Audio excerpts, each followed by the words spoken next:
Hello, I'm the Anime Hero, and I wanted to do something different today. Normally, I don't want to review manga I haven't fully read, since my opinions may change as I learn the complete story, but I felt this manga needed some publicity. Actually, Tatsunoko as a whole could use some more exposure. Originally, Volume 2 of Infini-T was supposed to be released in January, which got pushed to March, and this got me worried. I have fears that this manga would get its English release cancelled due to poor sales and very little buzz. But what's this manga about? In late 2017, Tatsunoko Productions celebrated their 55th anniversary with Infini-T, a superhero crossover featuring characters from the 1970s, Gatchaman, Kashan, Hurricane Polymer, and Tekkaman. This manga, titled Infini-T Arc to the Future, features a completely different story, which I found more intriguing than the anime. The Infini-T anime didn't get much attention within the anime community. Hardly anyone talked about it. To make matters worse, the show itself was kind of mediocre in some areas, but the biggest offense is the lack of public activity. It wasn't a show that was so good that people needed to see it, and it wasn't an anime that was so terrible that it needed to be criticized. Infini-T was just an average superhero anime, with its biggest praise being the CGI animation by Digital Frontier. I believe the greatest reason for it being ignored in 2017 were the obscure superhero characters that current anime fans don't know about. There have been attempts at releasing the related shows, but it was never a big boom that shook the community.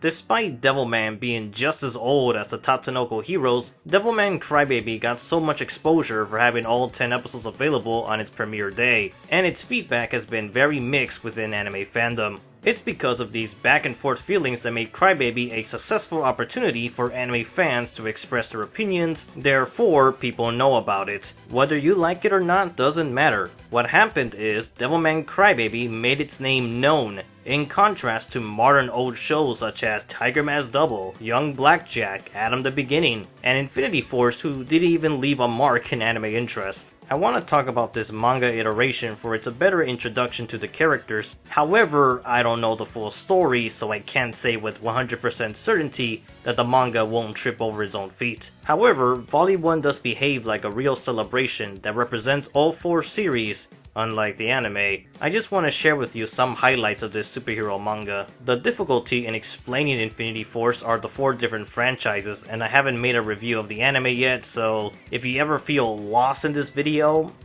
I'm sorry. I'll also be mentioning the Infini-T anime when possible, but if you desire more detailed information, I recommend watching my other videos that speak of Tatsunoko related shows.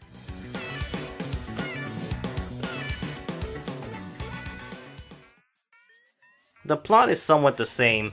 Emmy still has a magic pencil which summons the 4 heroes onto the world, but that already leads to a major difference. Emmy is a very high-spirited girl who has a quirk of messing around with tools and other mechanical objects. So, like Donatello, she does machines. Her personality is very close to Hajime from Gatchaman Crowds, only not super optimistic. The reason I didn't like Hajime that much is she retains the exact same mood throughout the whole Gatchaman Crowds, and hardly shows other emotions. Emmy manages to do a lot with her character. It's a little random at times, but she's certainly more likable than her angry, suicidal counterpart. She's much more involved with the story because Emmy uses the pencil to summon objects, which can lead to more possibilities in future volumes. Another good thing from this manga is the introduction of the Tatsunoko superheroes. From the very beginning, the manga opens up with a brief display of all 4 heroes. Volume 1 consists of 4 chapters, which are about 50 through 60 pages in length. It's a very beefy book, but it's not a hardcover, so it's quite light to carry. Each chapter is dedicated to a hero, allowing for the reader to learn about these old characters at a steady pace of 1 at a time, in contrast to the anime, which threw them all together in 2 episodes. The anime focused too much on Ken the Eagle, giving very small moments for the other superheroes. I appreciate that Arc to the Future takes its time to explain these characters' roots. This crossover is very effective for a new generation of people to easily absorb the history of 4 separate franchises, while the anime version does the bare minimum. One of the missed opportunities of the Infini-T anime was to elaborate on each hero's background, such as the villains they fight and where they came from. Immediately with Gatchaman or Ken the Eagle, he not only mentions the villain organization Galactor, but also addresses events from the first Gatchaman anime. Details such as this is what makes it investing for established fans, that the story is acknowledging the past history, which is something expected from an anniversary anime, especially one involved with a company that's 55 years old. With the exception of the first episode, Infinity Force anime does nothing associated with the original villains of each character, but this manga embraces it in spades. Chapters 3 and 4 even bring up Kashan's history with Breaking Boss, and a surprise appearance of the Waldaster, the villains from Tekkaman. Another interesting event for fans is the crossover idea of seeing characters interacting with each other, even on bad terms. A criticism for the anime is the poor way of starting casual conversations. Most of the time is spent with the heroes having to resort to dining and cooking in order to start speaking with each other. It becomes a safety net which bordered on the excessive, since the dialogue would be very slice-of-life-ish. Sometimes it would even ruin the impact of serious scenes, when someone would randomly bring up food as an excuse for small talk. The manga version does a much better job with everyone hanging out or disagreeing with their viewpoints. It's not a happy team from the beginning. We see them slowly become trustful of one another, but like most superhero crossovers, it's always a little treat seeing heroes fight each other. The anime had a brief scuffle with a mind-controlled Kashan, but the manga doesn't have any mind control. Instead, it's a battle of beliefs. Gatchaman and Hurricane Polymer are against each other's viewpoints of justice, which again is great for those who are fans of their anime series. In Chapter 2, Ken is calling out Polymer for his heroic brutalities. In the original anime, Polymer was a very violent superhero who constantly used excessive force. Within the context of the anime, Polymer's actions are viewed as humorous and very exaggerated superhero fun, but it's very engaging to use this idea in a serious format. Ken has heard of Polymer, therefore confirming a shared universe, which is an absolutely cool scene to witness in a crossover. I'm gonna sound like a broken record, but again, the anime doesn't even try to be ambitious with this idea of having 4 different superheroes in one place. This manga does so well in paying tribute to its source material, especially with Kashan. Over the years, Kashan has made a few interpretations, but the manga version manages to combine all of those different features into one character. This Kashan is the youngest form thus far, but his superhero history with Breaking Boss is very investing to fans of the 1973 series. The manga expands the original anime storyline, but changes the ending, allowing for Kashan to be remade into a tragic hero. Arc to the Future does a very good job in showing a new audience Kashan's roots and understand why he became a hero, and the anime just tells you lines of dialogue. With the superheroes being pulled from different dimensions, this meant being taken away in the middle of something. Gatchaman in both versions of Infinity Force has expressed worries for the peace of his world and teammates, and desperately wants to return back. The other characters barely describe the condition of their home, which always bothered me, since, according to Kashan's storyline, he's the only superhero who can save the world from Breaking Boss. The original Kashan series takes place during the robot apocalypse, where humanity has become slaves to Breaking Boss regime and his army, Andro Force. With Earth being conquered, taking Kashan away should make him worry for his family, but the Infinity Force anime never verifies if he defeated Breaking Boss or if the planet is still under his rule. I wanted him to react like Ken, but Kashan's inclusion felt the most disappointing since his behavior is incredibly reserved and dull. The manga is a better presentation of the character while also doing something new. Having Kashan as a younger boy allows him to bond with Emi on the affectionate level. Kashan's goal in the first anime was to save people, but also rescue his enslaved parents.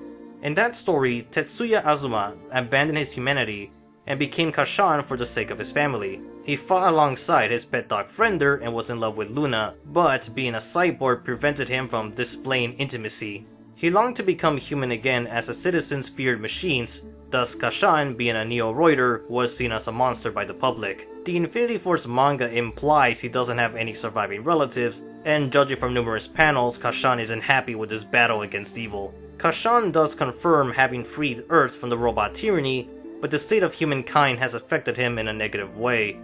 His meeting with Emi is slowly changing Kashan into a happier person with a newfound resolve to keep fighting, despite his internal struggle of being a machine. With the manga being informative of the character's plight, this single chapter is an excellent example of grabbing the attention of old fans, while also making new ones.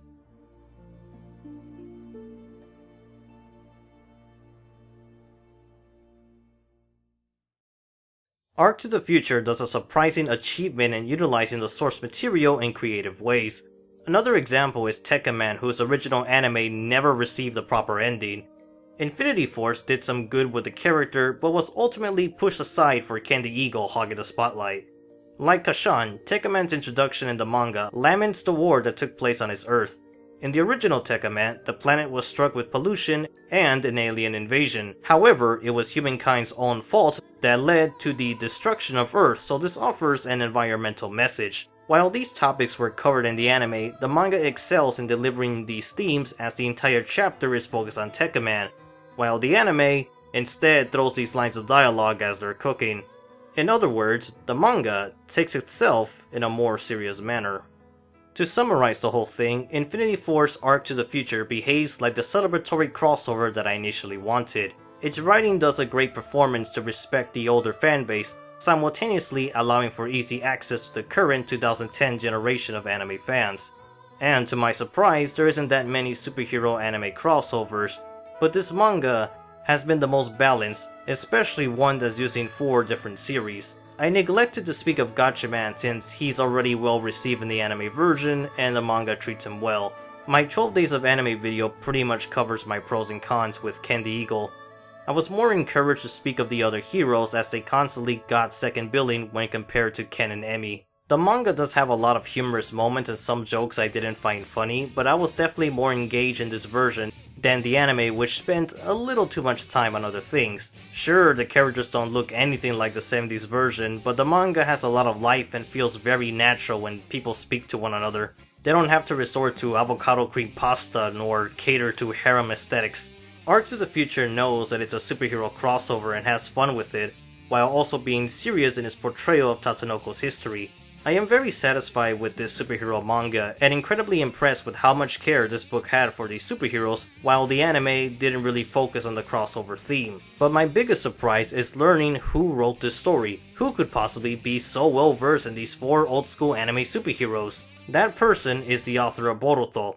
Yeah, Ukyo Kodachi wrote this manga, and he and the artist have a little statement saying, "Hi there, I was baptized early on by the works of Tatsunoko, so this whole experience is incredibly moving for me. Hope you enjoy it." Imagine my shock when I learned that the Gatchaman and Yatterman I believed I was watching in real time as a little kid were actually just reruns, or even reruns of reruns. So in some subtle way, I guess I wasn't exactly the target generation, but I'm still giving it my all here. These 2 people did some amazing work in representing these 70s characters, and I would like to see them do more Tatsunoko material. Arc to the Future currently has 5 volumes released in Japan, and I hope the US doesn't cancel the English versions. I don't know if this superhero series will get the attention of the current crowd of anime fans, but I hope this video encouraged people to support the manga. Admittedly, I'm not sure how many anime fans will even attempt to explore their 1970s anime, since you know how people are, they won't watch anything old. It also doesn't help that the current market for superhero anime is conquered by these series, so getting people out of their comfort zone with something from the 1970s is always a challenge. With this video, I just wanted to express my support in hopes of this manga to stay in print. These characters are some of my favorite Japanese superheroes, so I was very upset that the anime series didn't achieve the appeal of many viewers. I hope the Infinity Force movie fares better. So far, this manga serves as the best, modern, easy way to learn about these characters, and I hope the rest of the story maintains the same quality. Arc to the Future does an honorable service to the Tatsunoko heroes. I'm the Anime Hero, and I review manga so you can read it.